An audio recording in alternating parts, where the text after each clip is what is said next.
Ever pondered how minor shifts in your body's chemistry can lead to significant changes in your physical and emotional states?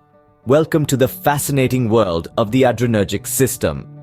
Imagine a complex network, a grand symphony of biochemical reactions, intricately controlling and coordinating numerous physiological responses.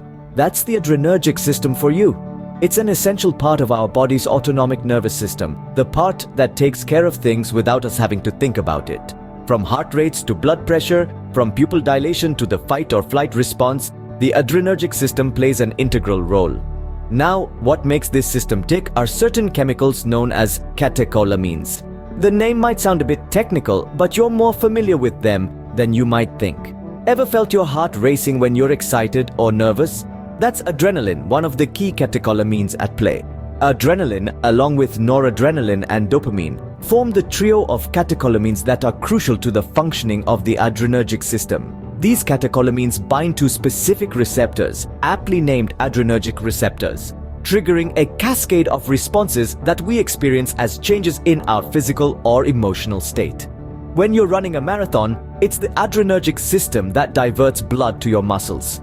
When you're facing a stressful situation, it's the adrenergic system that prepares your body to either stand your ground or take flight. But the adrenergic system isn't just about adrenaline rushes or stress responses. It's also crucial to maintaining homeostasis, the delicate balance that keeps our bodies functioning optimally. It's a system that works tirelessly, often behind the scenes, to ensure we can navigate through our day-to-day lives. Now that we've set the stage, it's time to delve deeper into the intricacies of catecholamines. What are their origins? How are they stored and released? How do they interact with drugs? And most importantly, how do they shape our experiences? So buckle up as we embark on this exciting journey into the world of the adrenergic system. The life of a catecholamine begins with a single amino acid, tyrosine. This molecule is the starting point for the creation of the catecholamines, which include dopamine, norepinephrine, and epinephrine. The first step to create these neurotransmitters involves an enzyme known as tyrosine hydroxylase. This enzyme adds a hydroxyl group to the tyrosine, transforming it into dihydroxyphenylalanine, or DOPA for short. This step is a crucial one, as tyrosine hydroxylase is the rate-limiting enzyme in catecholamine synthesis. This means that the speed of the entire process is dictated by this enzyme's activity. Next, the DOPA is converted into dopamine, the first of the catecholamines. This transformation is facilitated by the enzyme DOPA decarboxylase, which removes a carboxyl group from the DOPA. Now, dopamine itself is a vital neurotransmitter, but it also serves as the precursor for the other catecholamines. It undergoes further changes to become norepinephrine and epinephrine. The enzyme dopamine beta hydroxylase adds a hydroxyl group to dopamine, turning it into norepinephrine. The final step in the biosynthesis of catecholamines involves the enzyme phenylethanolamine N-methyltransferase, which adds a methyl group to norepinephrine, morphing it into epinephrine. Throughout this process, it's important to note how each enzyme's role is crucial. Variations in enzyme activity can lead to changes in the levels of these neurotransmitters. For example, a decrease in tyrosine hydroxylase activity can lead to lower levels of all the catecholamines, which can have significant impacts on the body. So, after this intricate dance of molecules and enzymes, we're left with our final products: dopamine, norepinephrine, and epinephrine. These catecholamines play critical roles in our bodies, helping to regulate everything from heart rate to mood. With the catecholamines now synthesized, where do they go? Let's find out. Scene script. Imagine a well-stocked warehouse ready to dispatch its goods at a moment's notice. That's your adrenergic neuron for you. Once the catecholamines, adrenaline, noradrenaline, and dopamine are synthesized, they aren't immediately released into the bloodstream. Instead, they're carefully stored within the neuron in tiny sac-like structures called vesicles. Think of these vesicles as mini storage units, keeping the catecholamines safe and ready for action. Now let's dive into the process leading to their release. The trigger is an electrical signal, a nerve impulse that travels down the neuron. When this signal reaches the end of the neuron, something quite remarkable happens. The voltage across the neuron's membrane changes, causing calcium channels to open. Calcium ions rush into the neuron, and this influx of calcium is the key to the catecholamines' release. It's like the warehouse manager has just shouted, "Dispatch the goods!"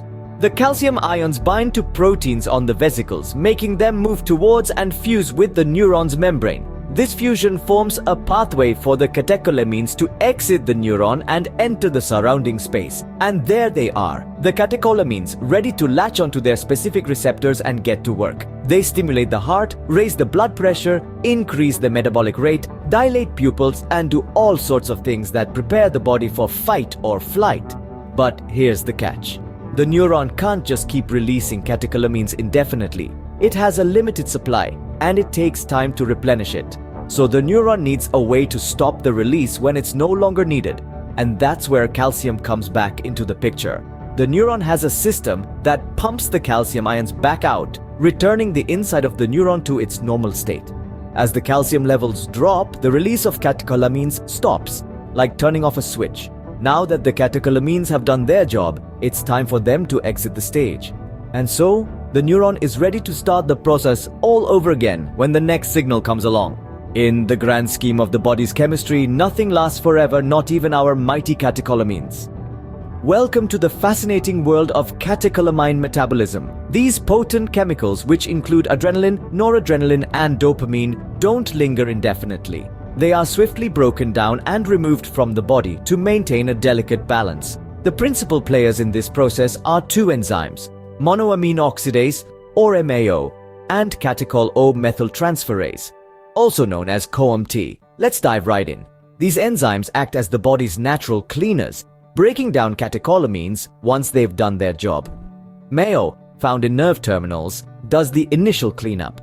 It targets the catecholamines in the neuron, breaking them down into their metabolites. This is where COMT comes into play. COMT, located primarily in the liver, kidneys, and brain, takes over from MAO. It further metabolizes these byproducts, making them water-soluble and ready for excretion. This two-step process ensures that catecholamines don't overstay their welcome in the body. But what happens when this process doesn't go as planned?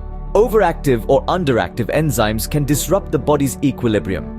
Too much MAO or COMT can lead to a rapid breakdown of catecholamines, potentially causing low mood or fatigue. Conversely, too little of these enzymes can result in an excess of catecholamines, potentially leading to high blood pressure or anxiety. Understanding the metabolism of catecholamines isn't just a fascinating journey into the body's internal chemistry. It's also crucial for developing drugs that can regulate these enzymes and help maintain the body's balance.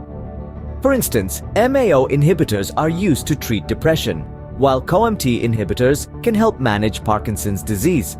So the next time you feel a surge of adrenaline or a rush of dopamine, spare a thought for MAO and COMT. These unsung heroes ensure that your body's catecholamines are kept in check, helping you to maintain a healthy balance. In the end, even the most potent chemicals in our body must bow to the relentless march of metabolism. Now, what if we could manipulate this system? Enter the world of drugs. In the vast arena of pharmacology, drugs have the potential to influence the adrenergic system. Specifically, sympathomimetics. These drugs mimic the effects of adrenaline and noradrenaline, the key players in the adrenergic system.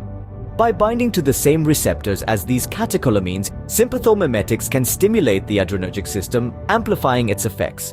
Think about it. A heightened fight or flight response, increased heart rate, dilation of the airways. It's like turning up the volume on your body's natural response system. But it's not just about amplification. Other drugs can inhibit the adrenergic system, dampening the effects of adrenaline and noradrenaline. This could mean a slower heart rate, constriction of the airways, a more relaxed state of being. As you can see, the power of pharmacology allows us to take the reins of this complex system. In the span of a few minutes, we've journeyed from the birth of catecholamines to their inevitable end. We've seen how these remarkable chemicals are synthesized in our bodies, stored and released when needed. We've delved into their metabolism, exploring how they're broken down and removed from our system. And we've examined the crucial role drugs play in manipulating this intricate process. Adrenergic receptors, the gatekeepers of this system, have been a focal point. The dance of catecholamines and these receptors is a delicate ballet that keeps our bodies in balance. Drugs, whether they mimic catecholamines or block their effects, can shift this balance, offering potential remedies for ailments but also potential risks. The more we understand, the more we appreciate the intricacies of our bodies, the adrenergic system, and the impact of pharmacological interventions. Understanding our body's complex chemistry helps us appreciate the delicate balance that keeps us functioning. Subscribe for more because you won't find me later.